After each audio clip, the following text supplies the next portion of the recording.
Hello CA intermediate students. तो finally the video is here on CA inter costing. कि costing में मैंने कैसे 90 मार्क्स सिक्योर करे पूरी स्ट्रैटेजी डिस्क्लोज करने वाला हूँ।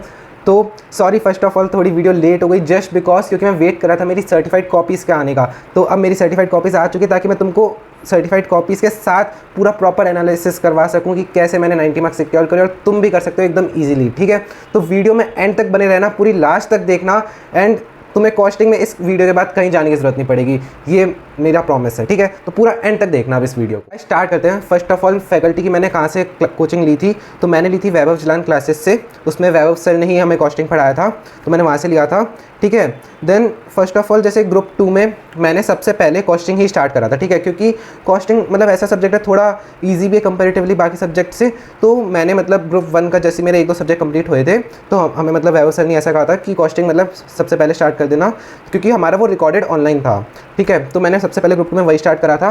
देन सिंस मैं कुछ अपनी मिस्टेक्स बताता हूँ जो मैंने करी थी उस टाइम पे, जब जैसे तुम भी अगर स्टार्ट करने वाले हो बाई चांस अगर, तो मैंने क्या करा था, जैसे अब मेरा रिकॉर्डेड बैच था ऑनलाइन, तो मैंने एक ही दिन में क्या करा था 2-2 3-3 लेक्चर्स ले लिए थे किसी दिन, और किसी दिन ऐसा था कि मैंने लिए ही नहीं 1-2 दिन तक। तो उस चक्कर में क्या हुआ, मेरे लेक्चर्स तो ऐसे होते गए कि 2-2 3-3 लेक्चर एक दिन में ले रहा हूँ, साथ साथ क्वेश्चन प्रैक्टिस हो नहीं पाए। तो तुम्हें भी मैं सजेस्ट कर रहा हूँ, हमें वैभव सर भी यही कहते थे कि ना मतलब जैसे तुम्हारा एक चैप्टर हो रहा है, मटेरियल चैप्टर हुआ, लेबर हुआ, तो जैसे एक चैप्टर हुआ तो उसके साथ साथ तुम क्वेश्चन प्रैक्टिस करना स्टार्ट कर दो। एक चैप्टर हुआ, मटेरियल हुआ, उसके 1-2 क्वेश्चन प्रैक्टिस करना स्टार्ट करो, रोज़ 1-1 2-2 करो। ठीक है, तब जाके तुम्हारा लास्ट तक मतलब सारे कंप्लीट हो जाएंगे। ठीक है, तो ऐसे करना, साथ साथ जैसे जैसे चैप्टर होते जाए क्वेश्चन प्रैक्टिस करते जाना। ठीक है, तो मैं अपना बता रहा हूँ, मैं नहीं कर पाया था क्योंकि मैंने बाकी सारे सब्जेक्ट्स देखो ऑफलाइन लिए थे। ठीक है, almost except this costing and audit, मैंने बाकी सारे सब्जेक्ट ऑफलाइन ही लिए थे। तो जैसा चल रहा था। अब मेरा पहला टाइम एक्सपीरियंस था कि मैंने ऑनलाइन रिकॉर्डेड लिया, तो मेरे को ऐसा था मतलब जब जिस दिन ज़्यादा फ्री हुआ 2-3 लेक्चर्स एक साथ देख लिए, तो मैंने बहुत गलती करी थी उसमें। तो तुम लोग मत करना ये चीज़। ठीक है, देन फिर भी अगर बाई चांस अगर तुम कर चुके हो तो घबराने की बिल्कुल ज़रूरत नहीं है। कॉस्टिंग में ऐसा होता है, मतलब मैंने ना मेरा लास्ट के कुछ महीने पहले भी एग्जाम से ऐसा था, क्वेश्चन बैंक एकदम फ्रेश था, मतलब मैंने कर ही नहीं रखे थे क्वेश्चन प्रैक्टिस, इतनी नर्वसनेस हो रही थी।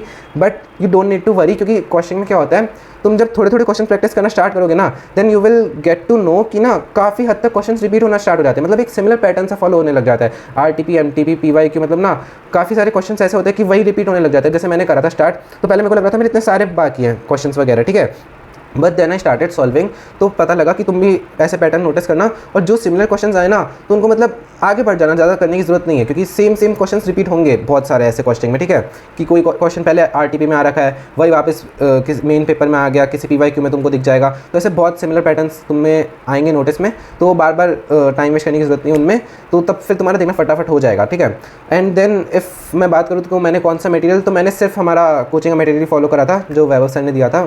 ठीक है, क्योंकि वो ऑलरेडी बहुत काफ़ी कवरेज थी, उसमें काफ़ी ज़्यादा क्वेश्चंस थे, तो उसके अलावा फिर मेरे को नीड लगी नहीं बिल्कुल कि आईसीए स्टडी मटेरियल वगैरह मैं देखूं कॉस्टिंग में, तो मैंने सिर्फ वही करा था। इवन वो भी मेरा लास्ट तक कंप्लीट नहीं हुआ था, मेरा खुद का क्वेश्चन बैंक पूरा कंप्लीट नहीं हुआ था लास्ट तक भी। Then I was able to secure this much marks, 90 marks. ठीक है, तो ऐसा कोई घबराने की ज़रूरत नहीं है। अगर तुम्हारे कॉन्सेप्ट्स क्लियर हैं, तुमने कर रखे हैं questions, enough practice mock test दे रखे हैं, तो हो जाएगा तुम्हारा। ठीक है, एकदम इजीली होएगा। Guys if you talk about जो कॉस्टिंग में थ्योरी आती है, क्योंकि काफ़ी बच्चों जो तुम अभी कर रहे होंगे कॉस्टिंग, तो होता है ना कि थ्योरी करे ना करे, कैसे करना चाहिए, तो ये भी मेरे को लगता है काफ़ी बच्चों का डाउट आ सकता है। तो मैं बता देता हूँ, जैसे कॉस्टिंग में जो थ्योरी होती है, टू बी ऑनेस्ट मैंने थ्योरी बिल्कुल 1% भी नहीं करी थी।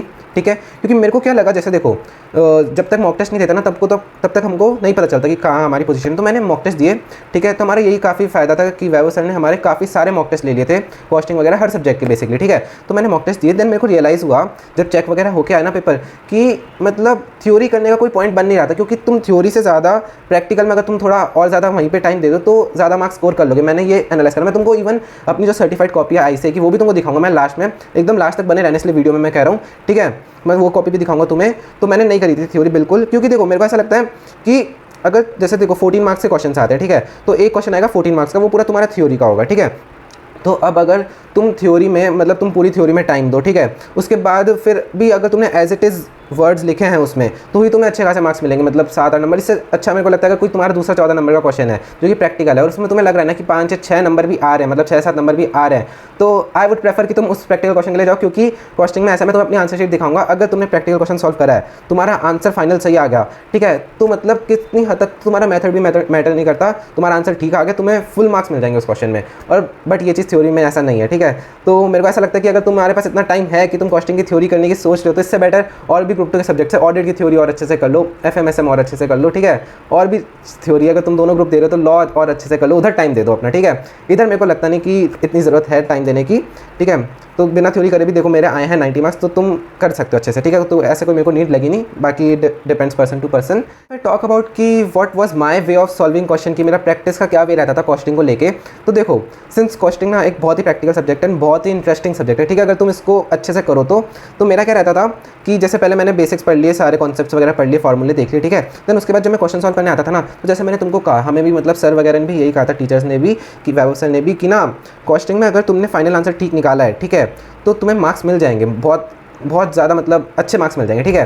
तो मेरा क्या रहता था, मैं जब क्वेश्चन सॉल्व करने जा रहा हूँ तो मेरे को लग रहा है जो क्वेश्चन मुझसे ऑरली हो रहा है, कैलकुलेटर पे हो रहा है, क्योंकि देखो जितने ज़्यादा तुम क्वेश्चन प्रैक्टिस करोगे ना इसमें कॉस्टिंग में, तुम्हें उतना ज़्यादा कॉन्फिडेंस तुम्हारा गेन ही होएगा आफ्टर ऑल, ठीक है। और क्वेश्चन का कोई एंड नहीं है इनमें, क्योंकि बहुत एंडलेस क्वेश्चन है। मेरा भी लास्ट तक पूरा क्वेश्चन बैंक पूरा नहीं हुआ था, ठीक है। तो what I used to do कि मैं कैलकुलेटर लेके बैठता, एक रफ पेपर लेके बैठता था, तो मैं ट्राई करता था जितने मेरे ऑरली हो रहे हैं, फाइनल आंसर मेरा आ गया कैलकुलेटर पे, मैं देखा बुक में, हाँ ये आंसर मेरा, तो मैं आगे बढ़ जाता था, क्योंकि मेरे को पता है मेरा फाइनल आंसर ठीक आ गया तो मेरे को मार्क्स मिल जाएंगे। तो मेरा प्रैक्टिस का ये तरीका रहता था, बाकी पर्सन टू पर्सन डिपेंड करता है। बाकी कुछ चैप्टर्स हैं जिनमें मैंने एक दो बार पूरा फॉर्मेट बना के भी देखा था, क्योंकि कुछ चैप्टर्स जैसे प्रोसेस कॉस्टिंग में तुम्हें यू नीड एग्जैक्ट फॉर्मेट्स है ना, या कॉस्ट शीट में तुम्हें एग्जैक्ट फॉर्मेट्स, तो एक दो बार उनको देख लिया बना के ट्राई करके। बाकी बार बार डोंकी वर्क नहीं करना कि पूरे फॉर्मेट तुम बार बार बना रहे हो, फिर उसमें वैल्यूज़ लिख रहे हो, ठीक है। ये चीज़ें डायरेक्ट आंसर देख के मैं कर लेता था, क्योंकि जितना तुम फास्ट करोगे उतने ज़्यादा तुम क्वेश्चन प्रैक्टिस कर पाओगे, है ना। तो ठीक है। और मैंने तुम्हारी हेल्प के लिए एक और चीज़ करी, जो मैंने अपने नोट्स वगैरह बनाए थे, या जो भी फार्मूला शीट्स वगैरह थी ना अलग अलग चैप्टर्स की, जैसे मटेरियल कॉस्टिंग, मार्जिनल कॉस्टिंग हो गया, या स्टैंडर्ड कॉस्टिंग हो गया, या फिर और भी बहुत सारे चैप्टर्स जिनके मेरे पास थे फार्मूला शीट, मैं तुम्हारे लिए लिंक डिस्क्रिप्शन में अटैच कर दिया, तुम वहाँ से देखना, सारे फार्मूले एक ग्लैंस तुम्हें मिल जाएंगे, ठीक है। जितनी मैं हेल्प कर सकता तुम्हारी आई विल डू, ठीक है। और देन जैसे कॉस्ट अकाउंटिंग सिस्टम है, जैसे कोई बच्चे अगर सेल्फ स्टडी भी करना चाह रहे हो, अगर उनको लग रहा है कि कॉस्टिंग में कोचिंग की जरूरत वगैरह नहीं है और वो सेल्फ स्टडी कर रहे हैं, तो मैंने तुम्हारे लिए भी गाइस, या फिर सबके लिए तुम सब देख सकते हो कॉस्ट अकाउंटिंग सिस्टम वगैरह के भी जो भी मतलब बेसिक फॉर्मेट्स होते हैं ना, क्योंकि ये चैप्टर्स ना बहुत फॉर्मेट बेस्ड है, अगर तुम्हें फॉर्मेट पता है तो तुम कर लोगे आराम से सॉल्व, ठीक है। तो वही मैंने तुम्हारे लिए डिस्क्रिप्शन में लिंक डाल दी उन चैप्टर्स के भी, कि कॉस्ट शीट का भी जो बेसिक फॉर्मेट है उसका भी। And then guys one more tip, अगर तुम जैसे ना एक पढ़ने का तरीका होता है, तुम्हें ईजी लगेगा अपने आप। अब जैसे कॉस्ट अकाउंटिंग सिस्टम वाला जो चैप्टर है उसको तुम ना कॉस्ट शीट से रिलेट करके पढ़ना, जब भी तुम पढ़ो ना उसको तो कॉस्ट शीट से कनेक्ट करते हुए पढ़ना, तो देखना तुम्हें ऐसे रट्टाफिकेशन वाली चीज़ नहीं लगेगी, अपने आप कनेक्ट करते हुए चलोगे तुम और एकदम ईजिली हो जाएगा। दोनों चैप्टर्स को कनेक्ट करते हुए पढ़ना, ठीक है। और बाकी मैंने जो भी फॉर्मूला तुम्हारे लिए अटैच कर दिया है। तो चलो गाइस अब चलते हैं मेरी सर्टिफाइड कॉपी के एनालिसिस के टुवर्ड्स, ठीक है। तो चैनल को सब्सक्राइब करो गाइस, ठीक है, and let's go. Here is my certified copy analysis, तुम्हें दिख रहा होगा। अब जैसे इसमें देखो मेरे को आउट ऑफ 70 61.5 मिले हैं, और जो MCQ पोर्शन था उसमें मेरे 28 थे, तो वो टोटल हो रहे थे 89.5, देन इसमें राउंड ऑफ हो गया, तो राउंड ऑफ करके मेरे 90 हो गए आउट ऑफ 100, ठीक है। तो जैसे इसमें मैं तुम्हें मेन पोर्शन को दिखा देता हूँ जो मैं तुम्हें बताना चाह रहा हूँ स्पेशली, बाकी तुम पूरा गो थ्रू करना मेरी कॉपी, सर्टिफाइड कॉपी, ठीक है, ताकि तुम्हें पता लगे एटलीस्ट कि कहाँ कैसे मार्क्स मिल रहे हैं, कैसे किन बेसिस पे मार्क्स कट रहे हैं, किन बेसिस पे मिल रहे हैं, ठीक है। मैं डिस्क्रिप्शन में लिंक डाल दूंगा अपनी कॉपी का, ठीक है, तुम अच्छे से देखना। बाकी कुछ पॉइंट्स मैं बता देता हूँ यहाँ पे भी तुम्हें। अब जैसे तुम्हें दिख रहा होगा कि अब क्वेश्चन 1 का बी पार्ट है, जैसे ये देखो, ठीक है। तो अब देखो इसमें मतलब जो बच्चे को लग रहा होगा कि भाई प्रेजेंटेशन के मार्क्स सुंदर सुंदर सजा के लिखो, ये वो, अब देखो मतलब मैंने कुछ भी मतलब ना कोई लाइन ना कोई प्रेजेंटेशन कटिंग भी इतनी करी है, पर लास्ट में मैंने क्या करा, जो मेरा आंसर था मैंने उसको बॉक्स में कर दिया। जैसे ये 25 है, बी पार्ट में 3,60,000 है, बॉक्स में कर दिया प्रॉपर, उस बॉक्स के आगे टिक लग जाता है और जितने मार्क्स होते हैं पूरे फुल मिलते हैं। देखो तुम अगर देखो भी मेरे मार्क्स जैसे, तो 1 2 3 4 क्वेश्चन, इन चारों क्वेश्चन में मेरे को 14 आउट ऑफ 14 ही मिले हैं सब में, ठीक है। कितनी ही प्रेजेंटेशन कैसी हो, मतलब इवन दो अगर तुम्हें लग रहा है कि टाइम की कमी, ज़्यादा टाइम नहीं है, तो इवन दो अगर तुम फार्मूला भी ना लिखो, क्योंकि फार्मूला लिखने में बहुत टाइम जाता है, बड़े बड़े फार्मूले होते हैं, डायरेक्ट तुम आंसर निकालो, भली कैलकुलेटर पे आंसर लिखो, उसको बॉक्स में डालो, तब भी तुम्हें मार्क्स मिल जाएंगे, अगर तुम्हें लग रहा है कि टाइम की कमी है। तो प्रेजेंटेशन में बता रहा हूँ आंसर टू क्वेश्चन 2 जैसे मैंने प्रॉपर लिखा है, ये चीज़ें लिखना, क्योंकि ना कभी कभी होता है जल्दी जल्दी में तुमने गलत लिख दिया, तो प्रॉपर लिखना सेंटर में आंसर टू क्वेश्चन 2, ठीक है। कुछ प्रेजेंटेशन टिप्स है जो तुम्हें बता रहा हूँ, क्योंकि ऐसा ना हो ना कि तुमने पूरा आंसर सही करा बट नंबरिंग उल्टी सीधी कर दी तो उस चक्कर में मार्क्स कट गए, है ना, तो वो भी बहुत दुख होता है। मैंने ऐसी भी सर्टिफाइड कॉपीज देखी जहाँ इन चक्कर में मार्क्स कट जाते हैं, ठीक है। तो कुछ बेसिक चीज़ें ध्यान रखना। गाइस एक ये क्वेश्चन देखो, ये क्वेश्चन 3 का बी पार्ट है, मैं मेन स्पेशली इस क्वेश्चन के लिए तुम्हें दिखाने लाया था सर्टिफाइड कॉपी। इससे मेरे को याद है मैं जब क्वेश्चन कर रहा था कि जैसे 6 मार्क का क्वेश्चन है, ठीक है, और मैंने 6 मार्क्स के क्वेश्चन को even less than half page में मैंने वाइंड अप कर दिया था, ठीक है। आई टू वॉज कन्फ्यूज कि ये मैंने क्या करा है, आधे पेज भी मैंने यूज़ नहीं करा, और ये 6 नंबर का क्वेश्चन है, ठीक है। और मेरे को पूरे आउट ऑफ 6 मिला है, ठीक है। मैं तुम्हें बताता हूँ हुआ क्या था। ये क्वेश्चन है मैंने करने लगा, तो ऊपर तुम्हें छोटा सा वर्किंग नोट दिख रहा है ना, मैंने बस इतने से मैं करके ना मतलब मन में करके कैलकुलेटर पे करके कर लिया था सॉल्व, मेरे को आंसर भी आ गया था मेरा, बट आई वाज लाइक कि मैं इसमें क्या लिखूँ, कितना लिखूँ, ठीक है। तो मैंने बस 3 अल्टरनेटिव बनाए, जो मेरी कैलकुलेशंस आई थी 3-4 वो लिखी, प्रॉफिट निकाला, उसमें मेरा प्रॉफिट निकाल के बस आ गया, मेरा कंक्लूजन की यही था। ठीक है, मैंने लिटरली माइंड में ही सॉल्व कर लिया था। मतलब ऐसा हो गया था कि मैं क्या प्रेजेंट करूँ, उसमें क्या लिखूँ। ये 6 नंबर का था थोड़ा ट्रिकी था क्वेश्चन, बट मतलब ऐसा होता है ना कि पहले लिखने से पहले लगता है ना कि लिखने लगे फिर क्वेश्चन गलत हो गया, फिर उसको पूरा काटो तो वो अच्छा नहीं लगता। तो मैंने सोचा पहले मैं खुद से मन में ही सॉल्व कर लेता हूँ रफ पे। मैंने रफली ऊपर पे देखो सॉल्व कर लिया था, फिर मेरे को लगा कि अब सॉल्व हो गया, तो मैं थोड़ा बहुत लिखना स्टार्ट करा। जो मेरी फिगर्स आ रखी थी रफ में, मैंने डायरेक्ट फिगर्स लिख दी, कोई कैलकुलेशन कुछ नहीं दिखाई मैंने। यहाँ डायरेक्ट प्रॉफिट निकाला और कंक्लूजन लिख दिया कि अल्टरनेटिव 1 इज़ द बेस्ट, क्योंकि इसमें हाईएस्ट प्रॉफिट था बस। ठीक है, एंड आई वाज लाइक कि ये 6 नंबर का क्वेश्चन है, मैंने बस इतना सा लिख के कर दिया। एंड मेरे को उस टाइम भी कन्फ्यूजन थी कि कहीं मेरे को मार्क्स कटे या ना कटे, पूरे मार्क्स मिलेंगे नहीं मिलेंगे, बट मैंने सोचा कोई नहीं, बाकी पेपर भी करना है, अगर लास्ट में टाइम बचा तो थोड़ा और इसको मैं कर दूंगा। फिर लास्ट में मेरे को थोड़ा सा टाइम बचा तो मैंने नीचे थोड़ा सा ऐसे ही just for formality working note record बना दिया। ऐसे ही तुम्हें दिख रहा होगा, बहुत गंदी से राइटिंग में लिखा, पता नहीं समझ भी नहीं आ रहा हो मे बी, कि जस्ट कि मार्क्स ना कटे, थोड़े बहुत फॉर्मेलिटी के लिए बना दिया। बट देखो, उनको सिर्फ आंसर चाहिए। मेरा कंक्लूजन ठीक था, प्रॉफिट तीनों अमाउंट ठीक थे, वहाँ प्रॉफिट पे तीनों पे टिक लगाया, कंक्लूजन पे टिक लगाया, एंड पूरे 6 आउट ऑफ 6 मिला है। तो देखो, ना मैंने लाइनें, ना प्रेजेंटेशन, ना कोई स्टेप्स, मार्क्स मिल जाते हैं गाइस। ठीक है, तो बस तुम्हारा मेक श्योर कि तुम्हारा कॉन्सेप्ट क्लियर हो, आंसर तुम्हारा ठीक आना चाहिए। ठीक है, ज़्यादा प्रेजेंटेशन वगैरह इन पे इतना मेरे को लगा नहीं कि फोकस करने की जरूरत है। बाकी तुम पूरी मेरी कॉपी गो थ्रू करना, तुम्हें पता चल जाएगा। अब जैसे आंसर टू क्वेश्चन 4 में भी देख लो कितनी कटिंग्स वगैरह सब कुछ करी हैं। हैंड राइटिंग भी आई डोंट थिंक इतनी अच्छी, क्योंकि बहुत स्पीड में करना था पेपर, क्योंकि कॉस्टिंग में मेरा टारगेट था 295 प्लस का, बट एक वो लास्ट क्वेश्चन की वजह से छूट गया मेरा।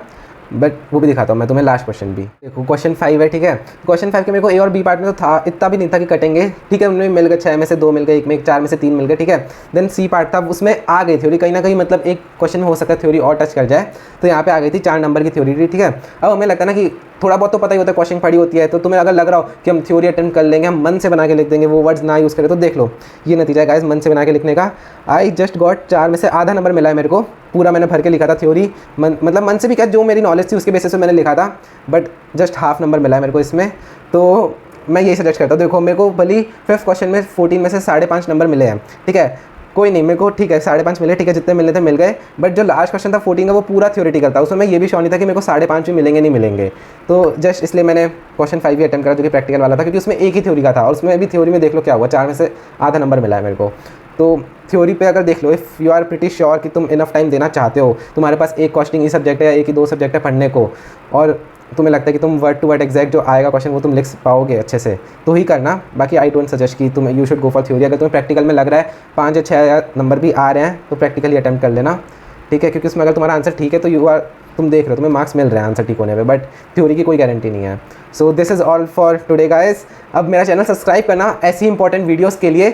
मैं सब्सक्राइबर्स का टारगेट कुछ दे नहीं रहा, बस सब्सक्राइब कर दो गाइस, तुम्हारे लिए ही हेल्पफुल होगा। ठीक है, तो चलो अब पढ़ लो, टाटा बाय बाय।